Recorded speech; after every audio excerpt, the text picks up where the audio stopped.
नमस्कार दोस्तों, स्वागत है आपका आपके अपने ही YouTube चैनल लक्ष्य क्लासेस पर। रोज की तरह आज भी हम सामान्य हिंदी के कुछ महत्वपूर्ण प्रश्नों पर चर्चा करेंगे। आप सभी लोग जल्दी से जल्दी जुड़ जाइए और सेशन को शेयर कर दीजिए। जल्दी से जल्दी सभी लोग जुड़ जाइए और सेशन को जल्दी से शेयर कर दीजिए अपने दोस्तों में, ताकि सभी लोग जल्दी से जुड़ जाएं और इन महत्वपूर्ण प्रश्नों का आनंद उठा सकें।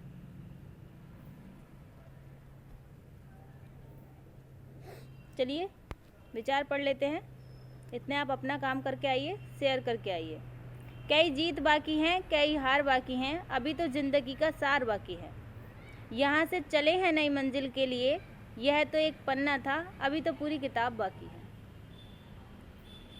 जब हम किसी लक्ष्य को लेके एक राह पे चलते हैं, बहुत सारी जीत होती हैं, बहुत सारी कई बार हार भी जाते हैं हम। कई बार मन में लगता है यार जीत होगी या मंजिल बहुत पास है, कई बार ऐसा लगता है यार मंजिल आएगी नहीं, हार भी जाते हैं। कई बार जीत भी होती है, कई बार एग्ज़ाम अच्छा भी जाता है, कई बार एग्ज़ाम बुरा भी जाता है। ज़िंदगी में बहुत सारी प्रॉब्लम्स आती हैं। अभी तो भाई यहाँ से चले हैं, ये एक पन्ना मात्र है, अभी तो पूरी किताब बाकी है। ऐसी कितनी जाने परिस्थितियाँ आएंगी और हमें सबको पार कर लेना है और आखिरकार अपनी मंजिल पे पहुंचना है। ठीक है, अपने लक्ष्य, निर्धारित लक्ष्य को अपने सामने रखो और उस पर मेहनत करो। चलते हैं प्रश्न पर। प्रश्न है हमारा, पुल्लिंग शब्द है, बताना है हमें कौन सा शब्द पुल्लिंग है। गंगा, चमक, पापड़ या संसद, कौन सा शब्द ऐसा है जो पुल्लिंग है? जल्दी से कमेंट बॉक्स में आंसर दीजिए।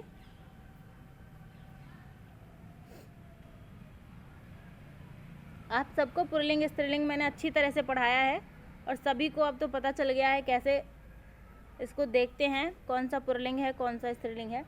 चलिए आंसर ले लेते हैं। सी ऑप्शन हमारा बिल्कुल सही होगा। पापड़ पुल्लिंग शब्द है। गंगा बहती है या निकलती है, बहता नहीं है, इसलिए पुल्लिंग नहीं है, स्त्रीलिंग है। चमक मारती है किसी भी चीज़ की। संसद में बैठक होती है, होता नहीं है, तो इसलिए ये स्त्रीलिंग है। पुल्लिंग पापड़ हमारा क्या है, ये पुल्लिंग शब्द है। चलते हैं अगले प्रश्न पर। प्रश्न बहुत अच्छे हैं, आप लोग जल्दी से शेयर कर दीजिए। प्रश्न है हमारा, जिसका कोई शत्रु पैदा ही ना हुआ हो उसे क्या कहते हैं? जल्दी से कमेंट बॉक्स में आंसर दीजिए। प्रश्न बहुत अच्छा है। अजानुबाहु, अजात शत्रु, अज्ञात शत्रु या आज़ाद पूर्व, क्या कहते हैं उसे जिसका कोई शत्रु पैदा ही नहीं हुआ हो? बहुत बड़ी बात है ये कि किसी इंसान का कोई शत्रु पैदा ही ना हुआ हो, पर ऐसे भी इंसान इस दुनिया में पैदा हुए हैं जिनका कोई शत्रु पैदा नहीं हुआ। इतने बलशाली थे वो कि उन्हें अपने आप में ये लगता था कि हमारा कोई शत्रु पैदा ही नहीं हुआ है, उनके सामने कोई टिक ही नहीं सकता था। ठीक है, चलिए, जो अपने बल से सबको हरा दे वही, उसे ही हम कहेंगे कि उसका शत्रु पैदा नहीं हुआ। चलिए आंसर ले लेते हैं। बी ऑप्शन बिल्कुल सही है। इसमें थोड़ा सा करेक्शन कर लेना है। ये क्या होता है, अजात होता है, अजात शत्रु। ठीक है, ये आ के बाद जो ऐसा वाला आ लिखा हुआ है, आ ये नहीं होता है, अजात शत्रु होता है। ठीक है, टाइपिंग मिस्टेक हो गई है। अब जिसका कोई शत्रु पैदा नहीं हुआ उसे तो हम क्या कहते हैं, अजात शत्रु। लेकिन अब ये देख लेते हैं ऑप्शन फर्स्ट, अजान बाहु किसे कहते हैं? हो सकता है पेपर में ये आ जाए। तो जिसकी भुजाएं घुटनों तक लंबी हों उसे क्या कहते हैं, अजानु बाहु। जानू घुटनों को कहते हैं। जिसकी भुजाएं घुटनों तक लंबी हों उसे अजानु बाहु कहते हैं। अज्ञात शत्रु किसे कहते हैं? जिस शत्रु की जानकारी ना हो उसे अज्ञात कहते हैं। आज़ाद पूर्व किसे कहते हैं? जो इससे पूर्व पैदा ही ना हुआ हो उसे अज्ञात आज़ाद पूर्व कहते हैं। ठीक है, चलते हैं अगले प्रश्न पर। प्रश्न है हमारा, रुपया तुम्हें खा गया, एकांकी के लेखक हैं भगवती चरण वर्मा हैं, रघुवंशी हैं, राजीव सक्सेना है या विनय रंजन है? जल्दी से कमेंट बॉक्स में आंसर दीजिए। कौन सा ऑप्शन सही है?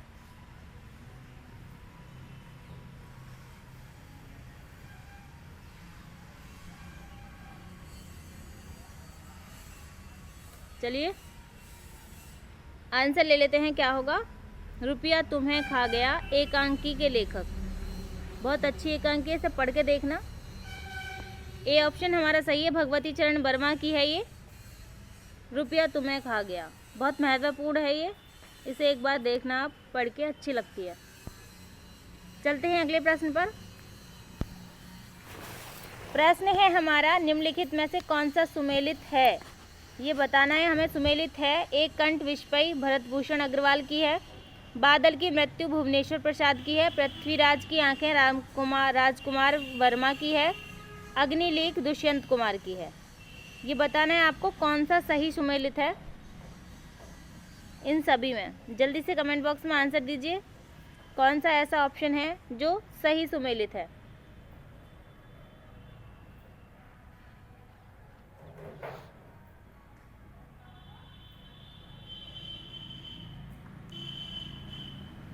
चलिए पहले आंसर ले लेते हैं, फिर थोड़ी बता देते हैं इनके बारे में। सी ऑप्शन बिल्कुल सही है। अरे कहाँ जा रहा है भाई। सी ऑप्शन हमारा बिल्कुल सही है, पृथ्वीराज की आंखें ये राजकुमार वर्मा की है। बाकी हमारे ऑप्शंस गलत हैं। सी ऑप्शन सही है, पृथ्वीराज की आंखें ये राजकुमार वर्मा की है। आगे देख लेते हैं, एक कंठ विस्पई, ये बहुत महत्वपूर्ण रचना है, ये किसकी है, दुष्यंत कुमार की है। इसमें शिव सती प्रसंग के आधार पर ये लिखी गई है, ठीक है। बादल की मृत्यु ये किसकी है, ये डॉक्टर राम कुमार वर्मा की है, ठीक है। अग्निलेख किसकी है, भरतभूषण अग्रवाल की है, ठीक है। चलते हैं अगले प्रश्न पर। प्रश्न है हमारा, वह हृदय नहीं है पत्थर है जिसमें स्वदेश का प्यार नहीं। निम्नलिखित में से किस कवि द्वारा रचित हैं ये पंक्तियाँ। जल्दी से कमेंट बॉक्स में आंसर दीजिए।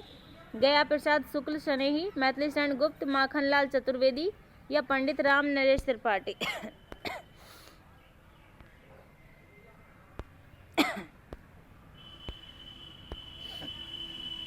बहुत अच्छी लाइन है ये, जो भरा नहीं है भावों से बहती उस जिसमें रसधार नहीं, वह हृदय नहीं है पत्थर है जिसमें स्वदेश का प्यार नहीं। चलिए आंसर ले लेते हैं। बहुत अच्छी लाइन है ये, किसने लिखी है। बी ऑप्शन सही है, मैथिली शरण गुप्त ने ये इतनी अच्छी लाइन लिखी है, जो भरा नहीं है भावों से बहती जिसमें रसधार नहीं, वह हृदय नहीं है पत्थर है जिसमें स्वदेश का प्यार नहीं। चलते हैं अगले प्रश्न पर। प्रश्न है हमारा, भगवत गीता का संधि विच्छेद है। आपको बताना है भगवत गीता का संधि विच्छेद कैसे करते हैं हम। 4 ऑप्शन आपके लिए दिए गए हैं, जल्दी से कमेंट बॉक्स में बताइए क्या होगा आंसर।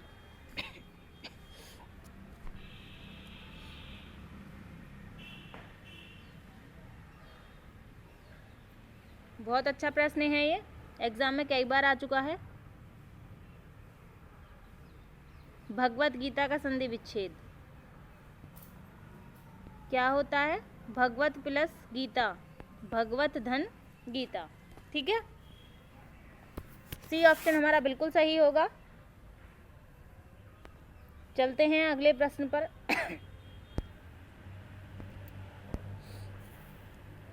प्रश्न है हमारा, उससे अच्छे तो आप हैं में कौन सा कारक है। अधिकरण कारक है, अपादान कारक है, करण कारक है, संबोधन कारक है। कौन सा कारक है ये आपको बताना है। उससे अच्छे तो आप हैं, जल्दी से बताइए कौन सा कारक है इसमें। संबोधन है, करण कारक है, अपादान है, अधिकरण है, कौन सा कारक है जल्दी से बताइए। अच्छा प्रश्न है।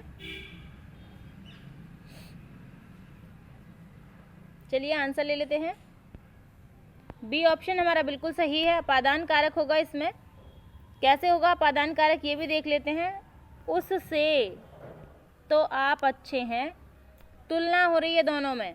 उससे और आप दोनों में तुलना हो रही है, तो क्या होता है, और जब हम एक दूसरे की तुलना करते हैं तो एक को दूसरे से अलग तरीके से देखते हैं। उससे तो आप अच्छे हैं, अलगाव का भाव होता है एक से दूसरे में, तो यहाँ क्या है, अपादान कारक होगा, ठीक है।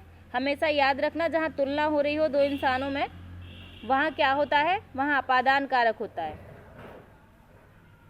चलते हैं अगले प्रश्न पर। प्रश्न है हमारा, सपरिवार में कौन सा समास है, ये आपको बताना है।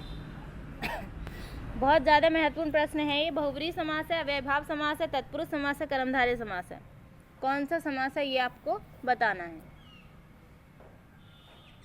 जल्दी से बताइए कौन सा समास है सपरिवार में।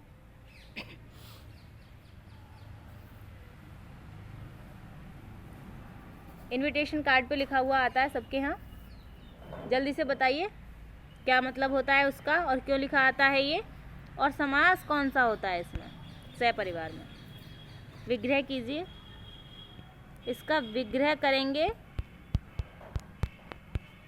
परिवार के साथ है जो, वो कोई भी इंसान हो सकता है जो परिवार के साथ है, उसके लिए कहते हैं सपरिवार। ठीक है, कार्ड पे भी इसलिए लिखा होता है कि पूरे परिवार के साथ आना है आपको। एक विशेष शब्द है ये, बहुब्रीहि समास इसमें होता है। बहुत ज़्यादा आश्चर्य की बात नहीं है ये, सहपरिवार में बहुब्रीहि समास होता है। कई जगह इसमें अव्ययभाव समास भी देखने को मिल जाता है। सह को अलग करके परिवार अलग कर देते हैं और कह देते हैं अव्ययभाव समास है। परिवार के साथ इसको ऐसे विग्रह करके तत्पुरुष समास भी बता देते हैं। तो इसमें ऑप्शन हमारा ए सही होगा, बहुब्रीहि समास होता है सपरिवार में। ठीक है, आशा करती हूँ आपको समझ में आ गया होगा। न कर्मधारय होगा, न तत्पुरुष होगा, न अव्ययभाव होगा, क्या होगा, बहुब्रीहि समास सपरिवार। चलते हैं अगले प्रश्न पर।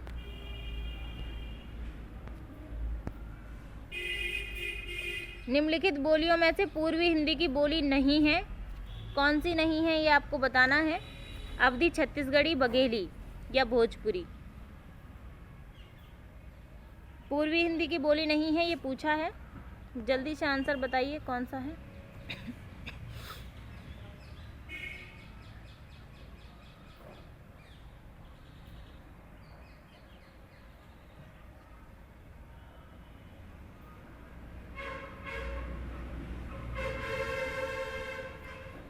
चलिए, सी ऑप्शन हमारा बिल्कुल सही होगा, भोजपुरी।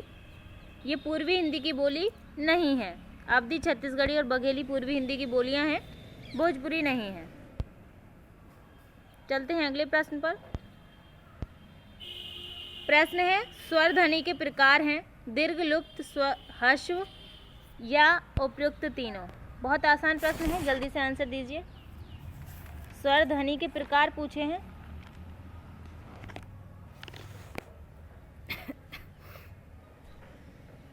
चलिए आंसर ले लेते हैं। आसान प्रश्न है, डी ऑप्शन बिल्कुल सही है। स्वर ध्वनि के प्रकार 3 प्रकार होते हैं, दीर्घ भी होता है, लुप्त भी होता है और ह्रस्व भी होता है। चलते हैं अगले प्रश्न पर। प्रश्न है हमारा, मनुष्य के दुख का कारण भी मनुष्य ही है। वाक्य है, कैसा वाक्य है ये हमें बताना है। संयुक्त वाक्य है, मिश्र वाक्य है, विस्मयवाचक वाक्य है या सरल वाक्य है। जल्दी से कमेंट बॉक्स में आंसर दीजिए, कैसा वाक्य है। मनुष्य के दुख का कारण भी दुखी है, मनुष्य ही है, सॉरी। वैसे बात भी सही है, मनुष्य के दुख के कारण मनुष्य ही है। आजकल इंसान अपने दुख से दुखी नहीं है, दूसरे के सुख से दुखी हैं। चलिए आंसर ले लेते हैं। डी ऑप्शन बिल्कुल सही होगा, सरल वाक्य है ये। मनुष्य के दुख का कारण भी मनुष्य ही है।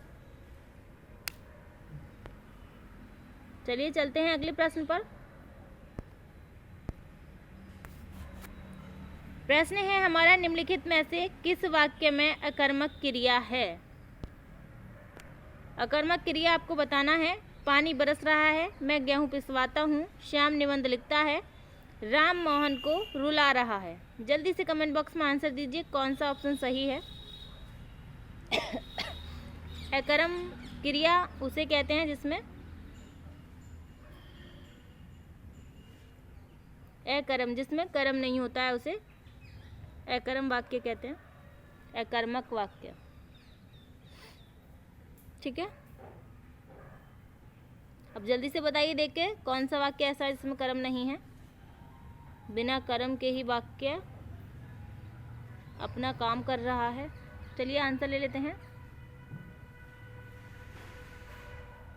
ये ऑप्शन हमारा बिल्कुल सही होगा।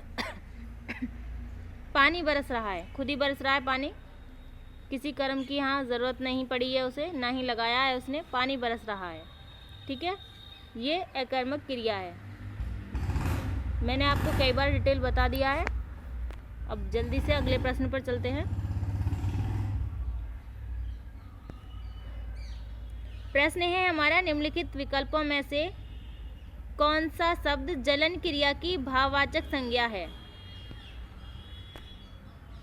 जलन क्रिया की भाववाचक संज्ञा कौन सा है ये आपको बताना है। जलास, जलन, जलाना या जलवाना।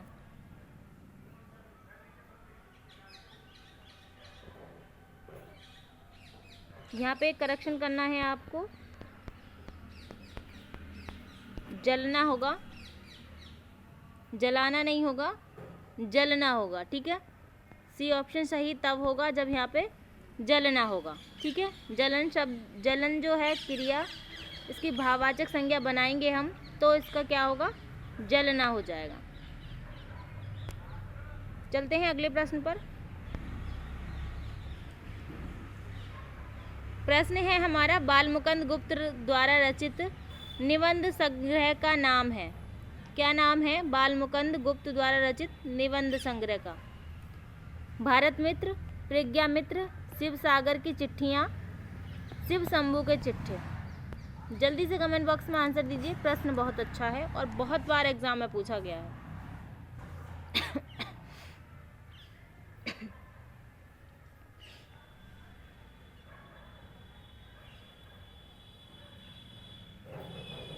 चलिए आंसर ले लेते हैं।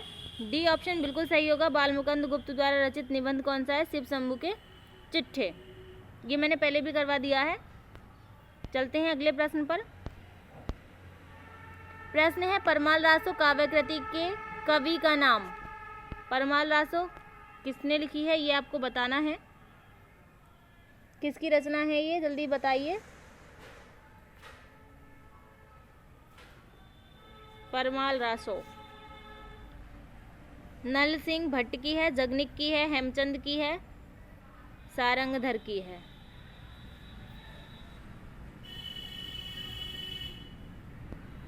प्रश्न बहुत अच्छे हैं। चलिए आंसर ले लेते हैं। क्या होगा आंसर? बी इसका आंसर बिल्कुल सही होगा। जगनिक की है परमाल रासो। ठीक है, जगनिक कौन है ये आप जानते भी होंगे अच्छी तरह। जगनिक कालिंजर के राजा परमादि देव के दरबारी कवि हैं। ठीक है, चलते हैं अगले प्रश्न पर। प्रश्न है हमारा, अंगीठी का तत्सम शब्द है। अग्नि का अग्नि, अग्निष्ठिका, अग्निस्थानिका।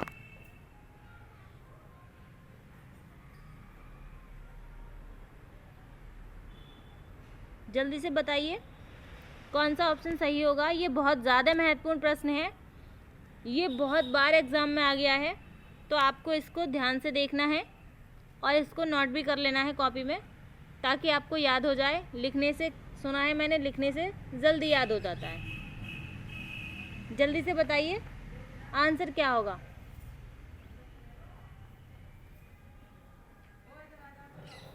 क्या होगा आंसर, जल्दी से बताइए। सी ऑप्शन होगा इसका आंसर। ठीक है, अंगीठी का तत्सम शब्द अग्निष्ठिका होता है। सी ऑप्शन बिल्कुल सही होगा। चलते हैं अगले प्रश्न पर। प्रश्न है हमारा, नीचे लिखे शब्द का उपयुक्त पर्यायवाची नहीं है, ये आपको बताना है। दर्प का पर्यायवाची क्या नहीं है इनमें से? तिरस्कार नहीं है, अहंकार नहीं है, घमंड नहीं है, या गर्व नहीं है। जल्दी से बताइए क्या इसका पर्यायवाची नहीं है दर्प का।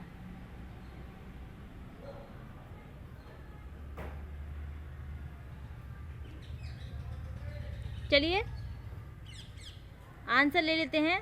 दर्प का पर्यायवाची गर्व भी होता है, घमंड भी होता है, अहंकार भी होता है। ठीक है, एक ही शब्द के कितने सारे मीनिंग निकल के आ गए हैं। अहंकार भी होता है, घमंड भी होता है और गर्व भी होता है। ए ऑप्शन हमारा सही होगा, तिरस्कार नहीं होता है। ठीक है,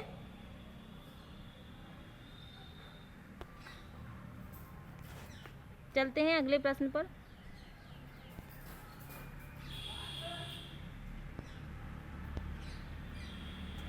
प्रश्न है, परिमाणवाचक क्रिया विशेषण है दिन भर, सर्वत्र, निसंदेह या अत्यंत।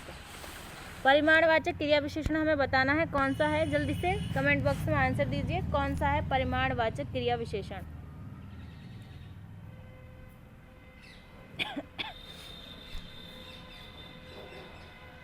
चलिए आंसर ले लेते हैं, क्या होगा। डी ऑप्शन बिल्कुल सही होगा, अत्यंत। परिमाणवाचक क्रिया विशेषण अत्यंत शब्द है। ठीक है, दिन भर नहीं होगा, सर्वत्र भी नहीं होगा, निसंदेह नहीं होगा। डी ऑप्शन हमारा बिल्कुल सही होगा, अत्यंत।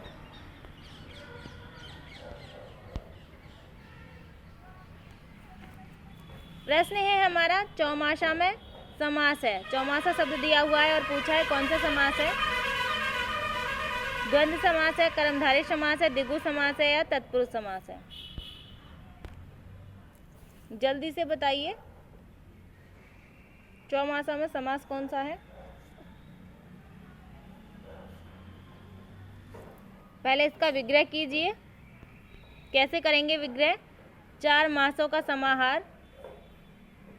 4 मासों मतलब 4 महीनों का समाहार।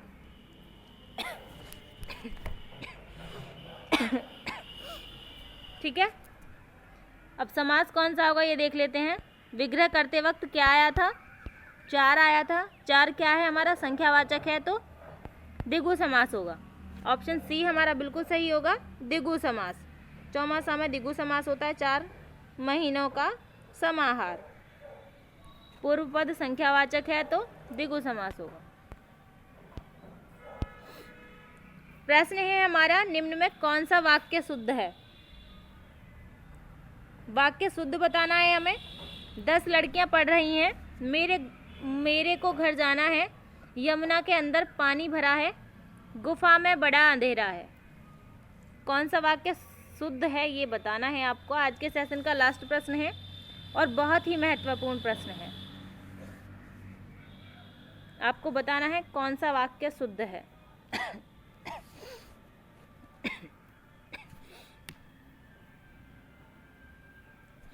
चलिए आंसर ले लेते हैं।